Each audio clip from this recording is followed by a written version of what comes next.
할렐루야.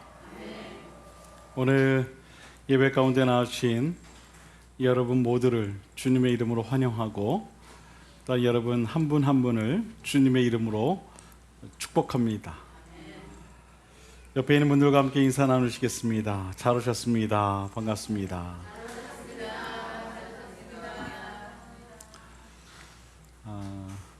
고린도전서 1장 1절에서 3절을 보면 이런 말씀이 기록되어 있습니다.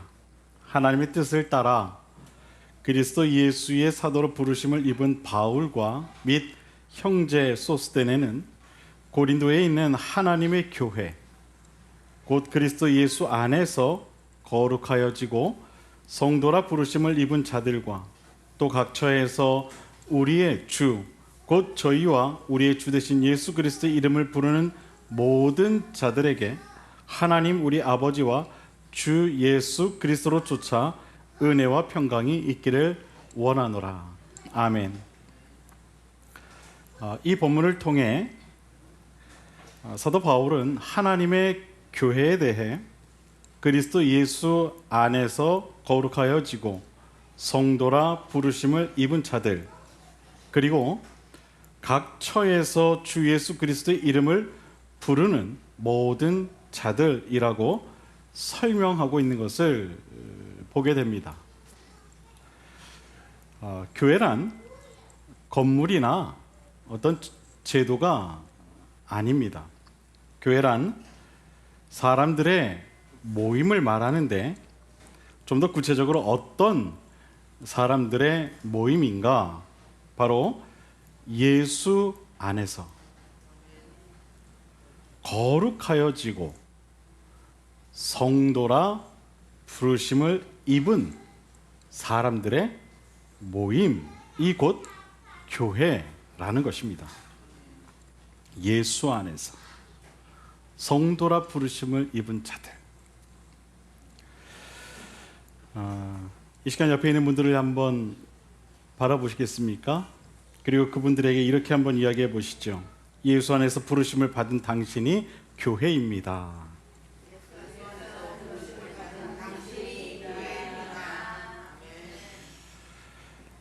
그렇다면 예수 안에서 이 성도라 부르심을 받은 이들이란 구체적으로 어떤 사람들을 말하는 것인가? 마태복음 16장 15절에서 18절 말씀을 보면 이런 말씀이 기록되어 있습니다. 가라사대 너희는 나를 누구라 하느냐?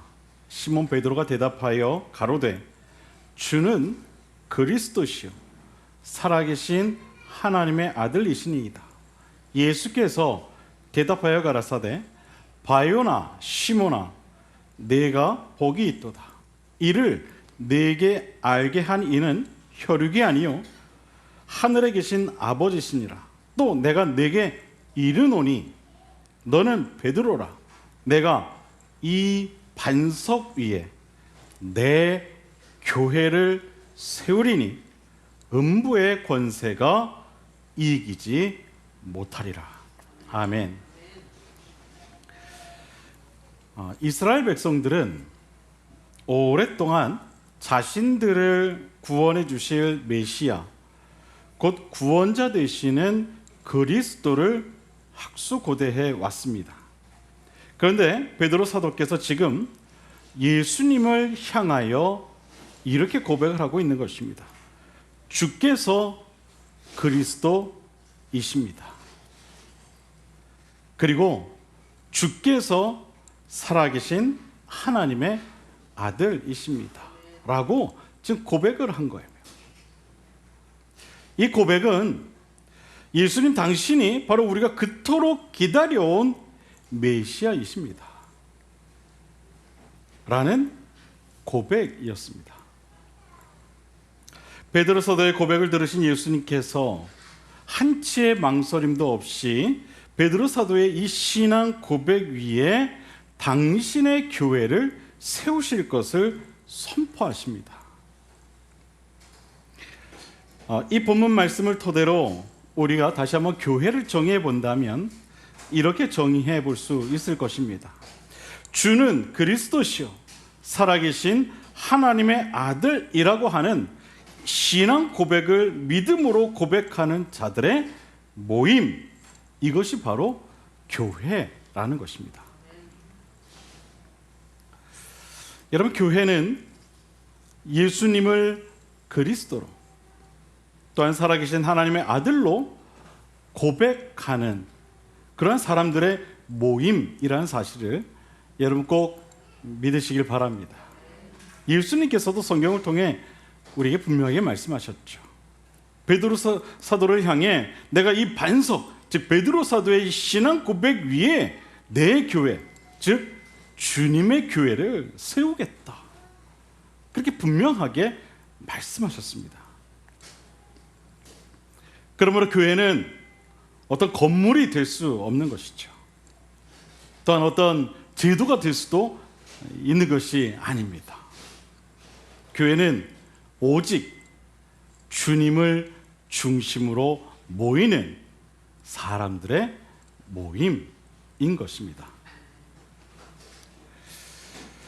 교회가 교회답기 위해서는 이 사실을 반드시 기억해야만 합니다.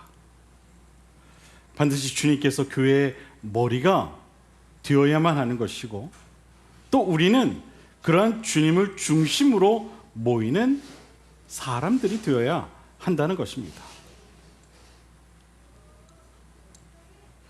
만약 교회가 교회답지 못하고 교회가 세상 속에서 빛과 소금의 역할을 제대로 감당하지 못한다면 그것은 교회의 건물이나 제도에 문제가 있는 것이 아니라 그 교회를 이루고 있는 바로 그 사람들의 믿음이 잘못되었기 때문인 것입니다.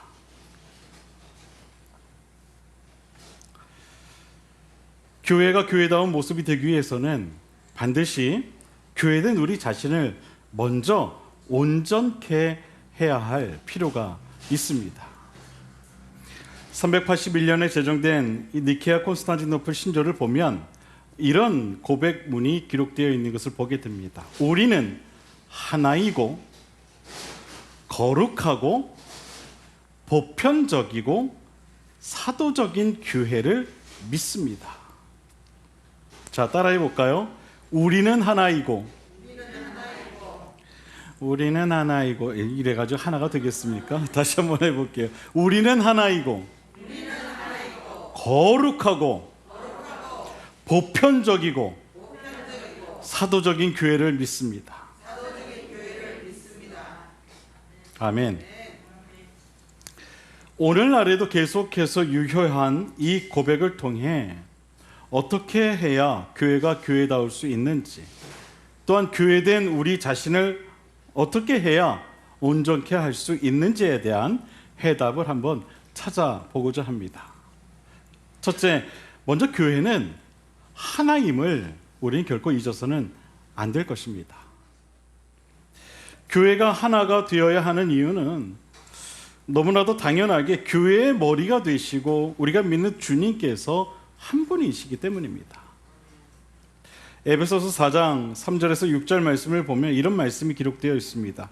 평안에 매는 줄로 성령의 하나 되게 하신 것을 힘써 지켜라. 몸이 하나요 성령이 하나이니 이와 같이 너희가 부르심의 한 소망 안에서 부르심을 입었느니라.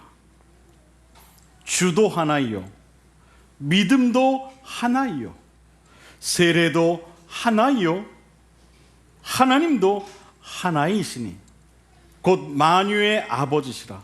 만유 위에 계시고 만유를 통일하게 하시고 만유 가운데 계시도다. 아멘. 사도 바울은 우리에게 분명하게 말하고 있습니다. 성령의 하나 되게 하신 것을 어떻게 하라고요, 여러분? 힘써 지키라. 힘써 지키라. 몸이 하나요, 성령이 하나요, 주도 하나요, 믿음도 하나요, 세례도 하나요, 하나님도 하나다. 그러니 너희는 그 하나됨을 힘써 지켜야 한다. 힘써 지켜야 된다. 왜 힘써 지켜야 한다라고 말을 했을까요? 그만큼 하나 되기가 쉽지 않기 때문이죠. 우리의 습성 때문에, 하나 되기를 거부하는 우리 인간들의 그 습성 때문에, 그 하나 되는 것이 힘들기 때문에, 사도 바울은 그것을 잘 알고 있기 때문에 우리에게 말하고 있는 겁니다. 힘써 지켜야 한다. 하나 되게 하신 것을. 만약에 그게 쉬운 일이라면 굳이 힘써 지키라 이렇게 이야기하지 않았겠죠. 그냥 지켜라, 하나 되게 하신 것을 지켜라 이렇게 얘기했겠죠. 근데 그것이 결코 쉽지 않기 때문에, 그것을 잘 알고 있기 때문에 사도 바울 우리에게 말하고 있는 것이죠. 힘써야 한다. 하나됨을 위해 힘써야 된다. 목사님, 성경은 우리 보고 하나가 되라고 했는데 왜 교회들을 보면은 여러 교단으로 나뉘어져 있습니까? 혹시 이렇게 질문하는 분들이 계실지 모르겠어요. 맞습니다. 오늘날 교회를 보면은 참 다양하고 또 꽤 많은 교단들로 나뉘어져 있는 것을 보게 됩니다. 한국 교회만 봐도 감리교가 있고요, 또 장로교가 있고요, 또 성결교가 있고요, 침례교가 있고요, 또 순복음교회가 있고요, 여러 교단들로 나뉘어져 있는 것을 보게 돼요. 성경은 하나 되어 지키라고 했는데 왜 이렇게 많은 교단들이 있습니까? 이렇게 질문하시는 분들이 혹시 계실지 모르겠어요. 이런 교단들을 보면 마치 교회들이 하나가 되지 못하고 서로 싸워서 여러 갈래 교파로 나뉘어진 것처럼 여겨질 수도 있습니다. 그렇다면 정말 오늘날 한국 교회들은 맨날 싸우기만 하는 걸까? 지난 한 주간 동안 오늘 우리 교회 이 창립 기념 예배를 위해 여성교회에서 음식도 이렇게 준비를 하시고, 또 교회 곳곳에 데코레이션도 하시고, 또 여러분에게 드릴 선물도 준비하면서 코로나 이후로 모처럼 바쁜 그런 한 주를 보낸 것 같습니다. 어제는 이제 마지막으로 제가 오늘 예배를 위해 마무리 점검을 하는데 교회에 등이 하나 들어오지 않는 것을 보았습니다. 그래서 얼른 사다리를 갖다 놓고 그 등을 교체를 했습니다. 근데 그 등을 교체하고 오늘 와보니까 또 다른 등이 또 이렇게 나가 있더라고요. 저것도 이따가 또 등을 교체를 해야 될 것 같아요. 깜빡깜빡 하는데 다양한 교단들 또 여러 교회들은 마치 이와 같은 것입니다. 세상을 비추는 각기 다른 그런 등불과 같은 것이죠. 여러 교단과 각기 다른 교회들이 모두가 동일한 등일 수는 없는 거예요. 그 모양도 다르고 또 수명도 다르고 또 빛의 색깔도 다 다를 수 있는 겁니다. 그러나 한 가지 동일한 것이 있죠. 그것은 바로 그들 모두가 빛을 낸다는 겁니다. 빛을 낸다는 거예요. 다 다른 등이지만 빛을 낸다는 것은 동일하다는 거예요. 그래서 그 모양도 다르고 질감도 다르고 빛의 색상도 다 다를 수 있는 겁니다. 그러나 그 등이 말하는 것은 동일하죠. 바로 빛 되신 주님이십니다. 각기 나타내는 빛의 질감이나 빛의 밝기는 조금씩 다를지 몰라도 교단과 교회가 밝히는 것은 동일한 주님이시라는 것이죠. 우리는 서로의 다름을 바라보며 그것을 잘못된 것으로 그렇게 여겨서는 안 됩니다. 쉬운 예로 우리가 이 사복음서를 보더라도 한 분이신 예수 그리스도를 우리에게 다양하게 증거하고 있는 것을 우리는 볼 수가 있습니다. 복음서의 내용서를 보면 서로 상이한 부분들도 상당히 많이 존재한다는 것을 알 수가 있습니다. 각각의 서술된 내용이나 표현들이 각기 다 다릅니다. 그렇다고 해서 이 복음서는 맞고 저 복음서는 틀렸다고 생각하는 사람은 단 한 사람도 없습니다. 왜 그럴까요? 바로 이 사복음서의 핵심 내용은 모두가 예수 그리스도를 가리키기 때문입니다. 하나님께서는 성령의 감동을 통해 다양한 사람들에게 복음서를 기록하게 하시면서 그들을 비인격적인 기계처럼 다루시지 않으셨습니다. 그들의 인격을 충분히 배려하여 복음서를 기록하게 하셨다는 겁니다. 때로는 마태라는 세간원의 인격을 통해, 마가라는 청년의 인격을 통해, 과학적이고 분석적인 의사였던 누가의 인격을 통해, 또 요한이라는 노인의 인격을 통해 그들의 삶 속에서 만난 그들이 경험한 예수 그리스도를 기록하게 하셨다는 겁니다. 우리 이처럼 각각 상이한 인격을 가진 네 사람에 의해 쓰여진 네 권의 복음서를 통해 한 분이신 예수 그리스도를 보다 구체적이고 또 입체적으로, 그리고 보다 더 바르고 명확하게 이해할 수 있게 되는 것입니다. 만약 단 한 권의 복음서만 우리에게 주어졌다면 우린 예수님에 대한 입체적인 이해가 불가능했을런지도 모릅니다. 그러므로 우리에게 각각 상이한 네 권의 복음서가 주어졌다는 것은 하나님의 큰 은총이 아닐 수 없는 것입니다. 그러니까 여러분 성경을 보실 때요, 난 요한복음이 너무 좋더라, 그러니까 요한복음만 보셔서는 안 돼요. 때로는 마태복음도 보셔야 되고요, 또 마가복음도 보셔야 되고요, 여러 그런 성경을 골고루 여러분 읽으셔야 됩니다. 너무 한 곳에 집중하시면 안 된다는 거예요. 이런 관점에서 본다면 교회의 여러 교단 또한 긍정적일 수밖에 없는 것이죠. 유한한 인간이 하나의 교파가 갖고 있는 시각만으로 완전하신 주님을 온전히 알 수 있다고 생각한다면 그것은 자만일 것이고 또한 교만일 것입니다. 네 개의 각기 다른 복음서가 주님을 바르게 이해하는 데 절대적이듯 건강한 교회의 분파는 우리 신앙을 건강하게 하는 데 있어서 매우 긍정적일 수밖에 없는 것입니다. 몇 해 전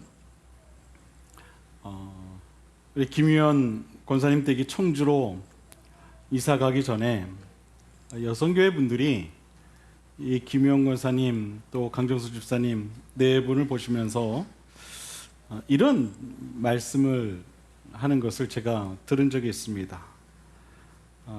강정수 집사님을 향해서, 정확하게 제가 누가 그런 말씀을 하시는데 누군지 기억이 안 나는데 그런 말씀을 하셨어요. 집사님 참 좋겠어요. 그랬더니 강 집사님 왜요? 그랬더니 김유현 권사님처럼 이렇게 좋은, 이렇게 성격 좋은 분이랑 사시니 얼마나 좋겠어요. 이런 말씀을 하시는 걸 제가 들었어요. 그랬더니 강 집사님께서 그쵸, 저 너무 행복해요, 이렇게 대답을 하셨으면 좋았을 텐데 그렇게 대답하지 않고 이렇게 대답하시더라고요. 한번 살아봐요. 한번 살아봐요. 우리는 우리가 경험한 김유현 권사님만 아는 것이죠. 예? 강 집사님이 경험한 김유현 권사님은 우리가 모르는 거예요. 모를 수밖에 없기도 하죠. 그래서 내가 아는 것이 전부인 것으로 우린 절대로 그렇게 생각해서는 안 된다는 거예요. 내가 경험한 것이 전부야. 이렇게만 하면 돼. 혹은 이렇게 해야 돼. 신앙은 이런 거야. 믿음은 이런 거야. 하나님 그런 분이 아니야. 하나님은 이런 분이야. 라고 함부로 단정지어 이야기해서는 안 된다는 거예요. 살아보지 않고는 모른다는 거예요. 살아보지 않고. 다양한 교단이 주는 유익이 바로 여기 있는 겁니다. 서로의 다름이 각각의 그 신앙을 더욱 풍성하게 한다는 것이죠. 물론 다양한 교회의 분파가 긍정적인 면을 지니기 위해서는 반드시 지켜야 할 원칙이 있습니다. 그것은 바로 다른 교파들의 그 주장에 대해 철저하게 열려 있어야 한다는 것이죠. 다시 말해서 자기 교파의 교리를 뛰어넘는 폭넓은 그런 시선이 필요하다는 거예요. 머물러 있어서는 안 된다는 겁니다. 우린 타 교파를 수용하고 배움으로 예수 그리스도를 보다 온전하게 이해할 수 있고 또 끊임없는 자기 개혁이 가능하게 된다는 사실을 기억해야 하는 것입니다. 교리는 진리가 아닙니다. 진리에 대한 인간의 고백과 자기 신앙을 정립하기 위한 수단일 뿐이죠. 그러므로 자신의 교리만 맞는 것처럼 이야기하고 타 교단에 대해 혹은 타 교파에 대해 배타적인 소리를 내는 것은 건강한 신앙이 될 수 없는 것입니다. 이것은 마치 갈라디아 교회에 다른 복음을 가지고 들어온 이단들이 자신들의 가르침이 맞다 그렇게 주장하는 것과 같이 어리석은 일이 아닐 수 없는 것입니다. 복음은 맞고 틀린 것을 가르쳐서 인간을 골라내는 어떤 구원 해법 교과서가 결코 아닙니다.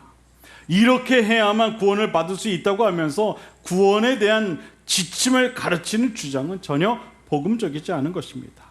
이단들이 잘하는 것이 이런 것이죠.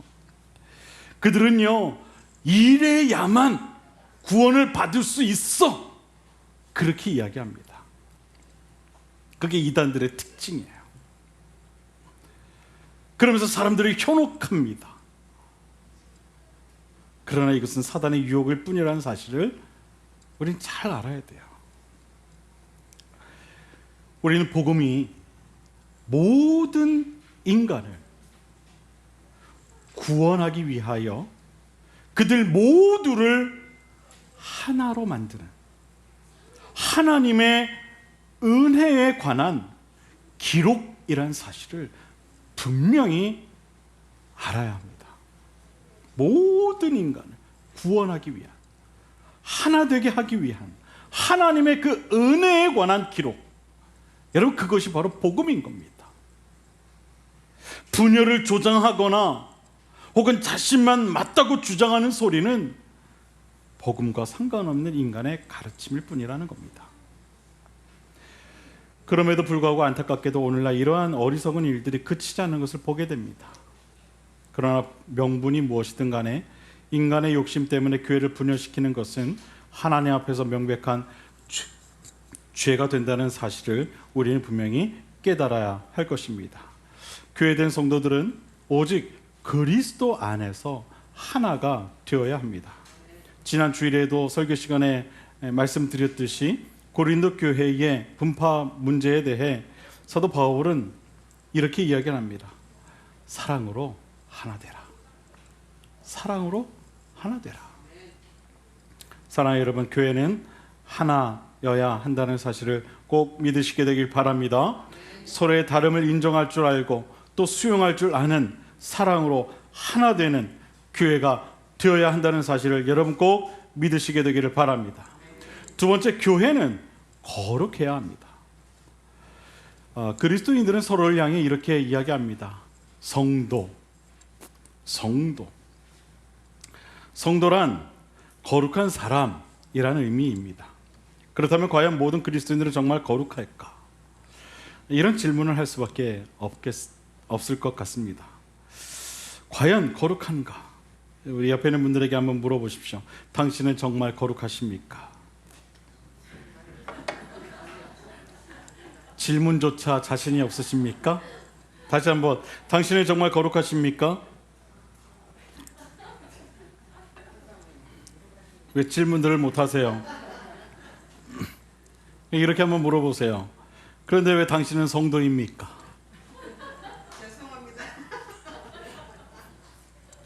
죄송할 거 없습니다. 죄송할 거 없어요. 여러분, 이 세상에 살아있는 한 이 질문에 자신 있게 네, 저는 거룩합니다 라고 대답할 수 있는 사람은 아마 없을 겁니다. 그런데 어찌 우리가 성도일 수 있을까? 어찌 그런 자신 없는 사람들의 모임인 교회가 거룩할 수 있을까? 사실 우리에게는요, 스스로를 거룩하다 라고 말할 자격이 있는 사람은 단 한 사람도 없습니다. 다만 거룩하신 하나님께서 우리를 향해 거룩하다, 너희는 성도다 라고 말씀하시기 때문에 우리가 그렇게 여길 수 있는 것 뿐인 것입니다. 거룩하신 하나님께서 우리를 향해 너희는 거룩하다, 너희는 성도다, 그렇게 불러주셨기 때문에 우리가 그렇게 여길 수 있다는 거예요.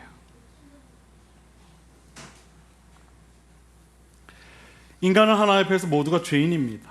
그러나 우리가 예수 그리스도를 믿고 따름으로 인해 하나님께서 예수 그리스도를 통하여 우리를 거룩하다 인정해 주실 뿐인 것입니다.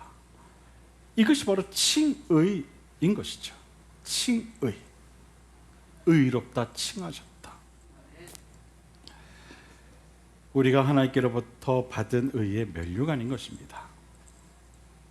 로마서 1장 7절을 보면 이런 말씀이 기록되어 있습니다. 로마에 있어 하나님의 사랑하심을 입고 성도로 부르심을 입은 모든 자에게 하나님 아버지와 주 예수 그리스도로 쫓아 은혜와 평강이 있기를 원하노라. 아멘. 여러분, 사도 바울이 뭐라고 고백하고 있습니까? 하나님의 사랑하심을 입고 성도로 부르심을 입은 모든 자들, 이렇게 이야기를 하고 있는 것을 보게 돼요. 즉 하나님께서 우리 한 사람 한 사람을 거룩한 사람, 즉 성도로 불러주셨다는 거예요. 불러주셨다. 그러므로 이 말은 거룩한 성도들의 모임인 교회 또한 거룩하다는 것을 말하는 것이겠죠. 교회가 거룩할 수밖에 없는 또 하나의 이유는 거룩하신 주님께서 교회의 주인이요 또한 머리가 되시기 때문입니다. 에베소서 1장 22절, 23절 오늘 본문 말씀을 보면 이런 말씀이 기록되어 있죠. 또 만물을 그 발 아래 복종하게 하시고 그를 만물 위에 교회의 머리로 주셨느니라. 교회는 그의 몸이니 만물 안에서 만물을 충만케 하시는 자의 충만이니라. 말씀을 보면 그를 만물 위에 교회의 머리로 주셨다, 그렇게 말하고 있는 것을 보게 됩니다. 교회의 머리로 주셨다. 여기서 그는 누구를 말하는 거죠? 예수님을 말하는 것이죠. 다시 말해서 예수님께서 교회의 머리가 되시며 교회는 머리 되신 주님의 몸이라는 것입니다. 그러므로 교회의 머리 되시는 주님께서 거룩하신데 어떻게 몸된 교회가 거룩하지 않을 수 있겠습니까?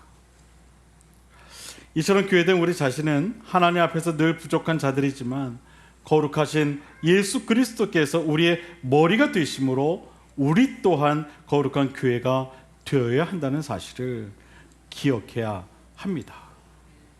거룩하지 않은 자를 거룩하다 칭하여 주신 하나님의 은혜와 거룩하신 주님께서 거룩하지 않은 자들의 모임인 교회의 머리가 되어주신 은혜를 힘입어 우린 더욱 거룩한 하나님의 자녀로서의 본이 되는 삶을 살아가야 하는 것입니다. 이것이 바로 베드로전서 1장 16절에서 말하는 내가 거룩하니 너희도 거룩할지어다 라고 하신 말씀의 의미인 것입니다. 사랑하는 여러분, 바라기는 늘 거룩한 하나님의 자녀로서의 삶을 통해 거룩한 교회를 세워 나아가는 저와 여러분의 신앙이 되시기를 바랍니다. 셋째로, 교회는 보편적인 교회가 되어야 합니다. 교회가 보편적이어야 한다는 것은 교회는 인종, 지역, 재산, 학력, 신분, 나이를 따지지 않는 다시 말해서 남녀노소 빈부 귀천을 구별하지 않는 그야말로 만민을 위한 교회가 되어야 한다는 것입니다. 이 말은 교회에는요, 저처럼 이렇게 잘생긴 사람도 있고요. 제가 언젠가 말씀드렸지만 비웃음은 건강에 좋지 않습니다. 또 이렇게 저처럼 이렇게 잘생기지 못한 분들도 있을 수 있다는 거예요, 여러분. 예? 저희 어머니께서 제일 크게 비웃으시는 것 같아요.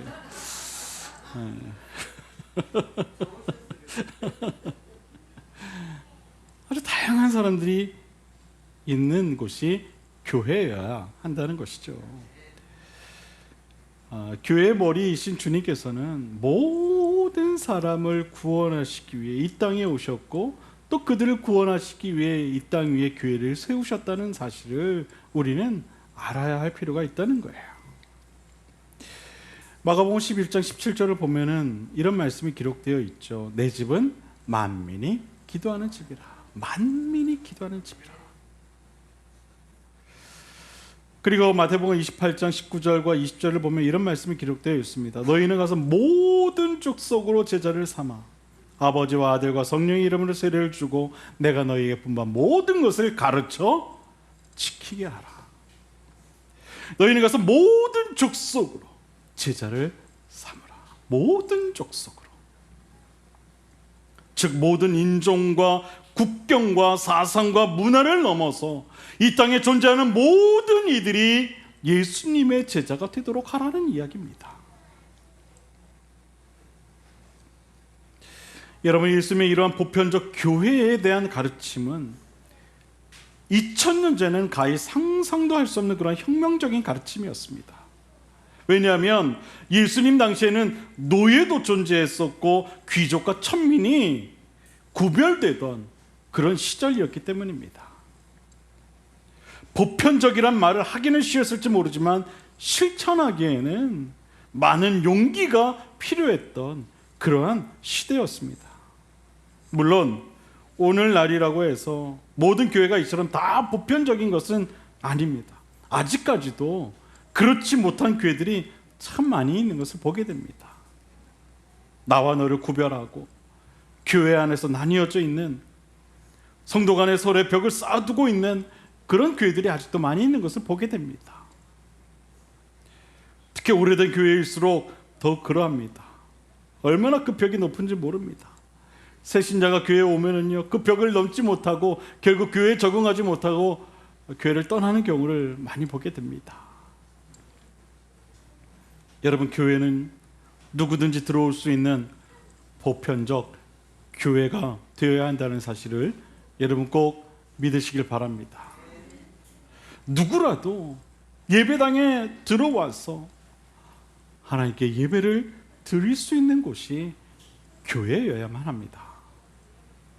누구는 들어와서 환영을 받고 또 반대로 누구는 들어오면 홀대받는 그런 교회가 되어서는 안 되는 것입니다.